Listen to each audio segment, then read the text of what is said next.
Hello friends, I'm Sister Catherine Susngi. Just now I'm in Belfort, an old sister of 86 years only.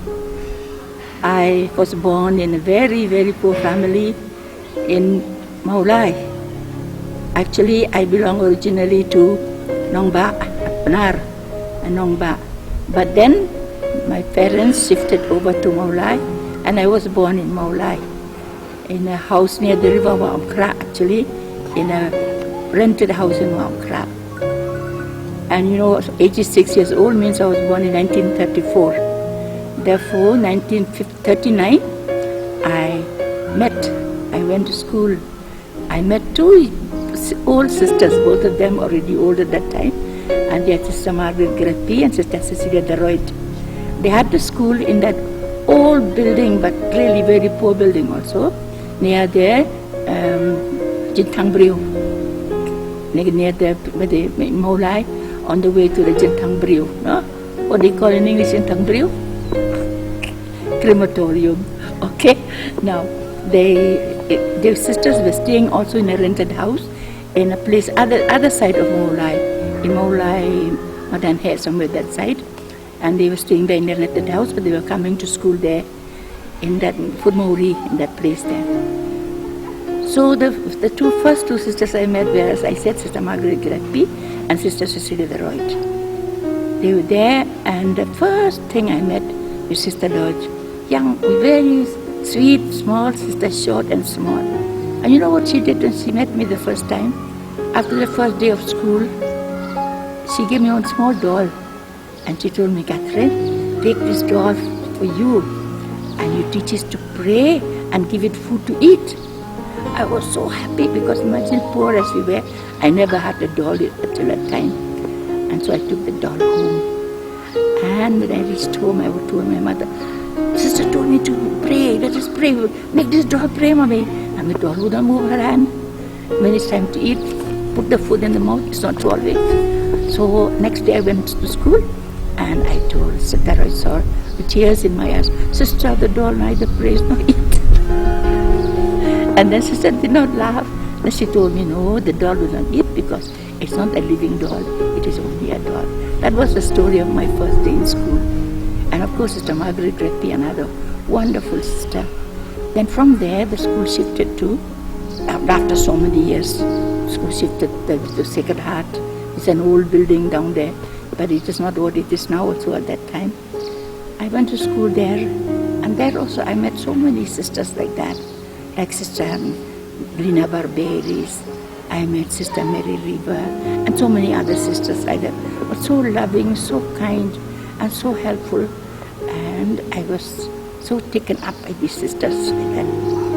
And then, to make the story short, I met another person in the person of a priest. There is a person of a father called Father Coliandro. Now the brothers in Maulai in those years, there were about 70, 75 of them theologate in the theologate, Sacred Heart theologate. And they used to play football in front of that, in that playground of the Sacred Heart Boys just now. And my house was just below that. Across the Sacred Heart Boys was there in my house. And they used to come to my house very often and tell us so many nice things. Evening when the brothers used to play in the playground, they used to come here, this Father Paul and Father Coliandro and Brother Paul used to come and say, Mommy, tomorrow is the feast of this and that saint. You must pray for this and that grace. Good night. And we were running away. We did not know that was tradition, good night. And the next day for Mass, we were going, meeting them and so on and so forth. Then gradually, when I saw these sisters so nice, I reached class 7. Class 7 then, I had only till class 7 in Maula. So I had to go to school. Sisters won't let me stop schooling. They said, you have to go to St. Mary's. So I went to St. Mary's, joined St. Mary's, and, class 8. I joined St. Mary's in class 8. There I found a totally different surrounding because traditions and RNDM's different spirit. But anyway, there also I found many good sisters. I must mention like Sister Miga, Mother Monica, and all these very good sisters. I finished my high school there in St. Mary's. Then, on that day, it was 1951. So it was a canonization of Madame Mazzarello. The sisters prepared nice. I used to go to the oratory with the sisters, and then they had prepared for the feast of Madame Mazzarello. Then give me a nice big plate on Madame Mazzarello. I was acting Madame Mazzarello, and then I acted the part of Madame Mazzarello. Then I began to think, this sister and these other sisters, Mazzarello and this sister, they're so much alike. I like them very much. I said, they are all saintly then because Madame Mazzarello was so saintly. Then somehow Father Coriandro had to go away, and he told me, Kajal, one small bird told me that you must become an FME. Then he went away, he went to America. Then he still followed me. Then also, these sisters also, you become one sister now, you become one sister now. I said, no, I will not become, I'll never become a sister. Anyhow, that feast of Mother Mazzarello came. He acted a big play on Mother Mazzarello. I was Mother Mazzarello as a girl. But then on that, after acting that play, I felt so much, God, something is telling me, go to. Then Mother Merlo was there in Maulai. And after the feast, I knocked at the door. I said, Mother, I want to talk to you. Yes, come, my dear, come. She opened the door and said, made me sit there. I said, Mother, I want to become a sister. She took me, she embraced me like that, and she started, 2 tears came down her eyes. I was looking at her so worried. Why? And she should be happy in my heart. She should be happy that I'm joining. But she's crying why like this? She says, come, my special daughter, Madame Mazzarello. I will take you, she said like that. So I did not know, but I know why she cried and so on and so forth. And then, I had to go to Madras for my aspirantate. There also, to join the aspirantate, the sisters were very, very poor. We were poor in the family. So we had to get some money to buy something to go down there. Sister Cecilia Royd sent me with a letter to Mr. Piero. They are a Swiss couple who own the Pinewood Hotel in Shillong.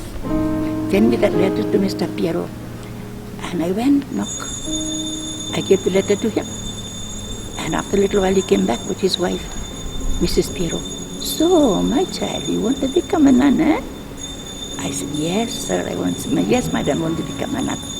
She gave me one envelope. Go, take this to the sisters, okay? I went running to the sisters. When I reached there, the sister Cecilia opened the letter, 100 rupee note inside. And she called Sister Margaret, come soon. We got money. With the 100 rupees, they bought the things, clothes for my use. Like that, I went to the aspirantate. And then I went to the aspirantate also. I went to Madras. I had to go to Madras. There was no aspirantate then. 3-4 years without meeting any one of my people. I managed through the whole time the novitiate. And for the novitiate, I went up to Kotagiri, the Nilgiri Hills. There also I had beautiful time because we had many friends and all that. And then I made my profession in 1955 on 24th of May 1955. And now I'm here from that time on. I'm here, a happy daughter of Mary Harbour Christians. And I can tell you, young people, especially those who listen to me, there's joy in the religious life. There are sorrows, there are difficulties, or who has no difficulties, who has no sorrow, even in family life. There are them, but then it's a very different day because when we give ourselves entirely to Jesus, Jesus also gives himself entirely to us. But even in the midst of sorrow, in the midst of difficulties, he's always with us. And then Mother Mary is always there. And you know why Mother Mary cried on that day when I went to her? I'll tell you one secret. She told me this. After my profession, after a few years, she met me again. And she said, you know why I was crying on that day? She says, because I told Mother Mazzarello, if you are happy with our work in Maulai, on the day of your canonization, you must give me one vocation from Maulai. And I was that vocation. And I'm here now, a happy effort. To you young people, I have said that in the religious life you find difficulties, but with the presence of Jesus in our life, difficulties will be overcome with His help. I'll give you an example of my family. I told you that I've come from a very poor family. We did not suffer hunger because my parents were hardworking farmers, so we had to eat, but we were very poor. We didn't have a house. We didn't have so many dresses and all like that. We had to pay rent, used to live in a rented house. But then, after I joined, like by a miracle, God blessed my family so much that till now, the third, fourth generation, they have come up so well in life, and they've become really, not anymore poor like us when we were poor, but God has blessed them. And my nieces continue to say, because of you, God has blessed us. That's why we are like this now. So you young people, don't be afraid to say what will happen to my mommy if I leave, and my brother, my daddy, they need my help and this and that. God will provide 100 times if we are generous with the Lord. So you please be generous with the Lord. If you really feel called to the religious life, don't say no to the Lord, because the Lord will bless you, and Mother Mary also will be always with you, as she's always been with me. My family is at home, and until now they are being blessed by the Lord so much that they are always grateful to the Lord because I have joined. And you must know that not only I am the daughter of Mary, because you know that my niece, 2 nieces, and 1 grandniece also, they are daughters of Mary Help of Christians, happy daughters of Mary Help of Christians, as I am now. God bless you all.